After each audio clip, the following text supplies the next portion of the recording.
My name is Army Specialist Kyle Beddow. I was injured in Afghanistan in 2012 when an IED detonated. This resulted in the above knee amputation of my left leg, severe injuries to my right leg, burns, TBI, loss of digits, and tinnitus. So my son, Jordan Beddow, he's 10 years old. He lives in California with his mother. I get him about as often as I possibly can. And he and I have a lot in common. We're very alike. We like adrenaline. We like racing. We like competition. You know, there is that bond, father-son. I joined the Army in 2011. I was in the 82nd Airborne, so we jumped out of airplanes, and I enjoyed it. I enjoyed every minute of it. Good days and bad days, just like everybody else. On the day of my injury, it was just a routine patrol. I was machine gunner, and on this particular patrol, I was rear security, so I was the last man in the file formation. We were every other man with the Afghan National Army.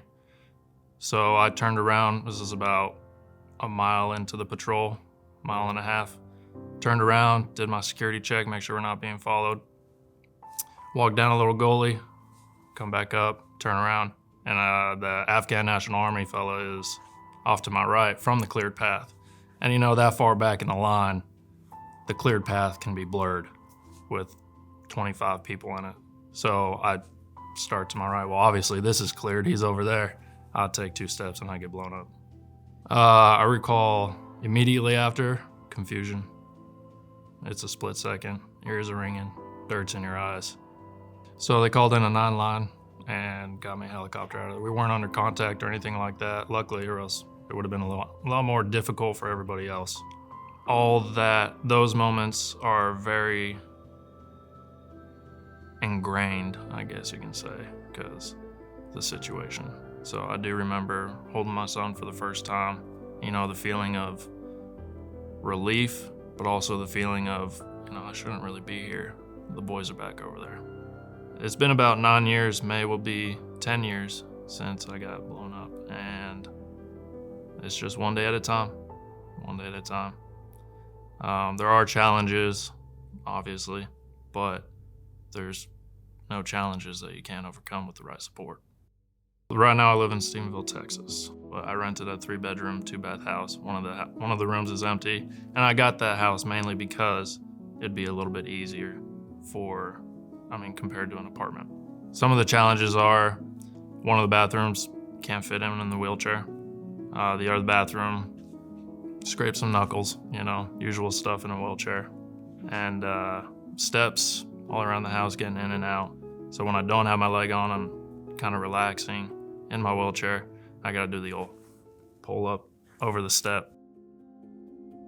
So when I first heard about Homes for Our Troops, I was a little reserved. It's one of those too good to be true situations, you know.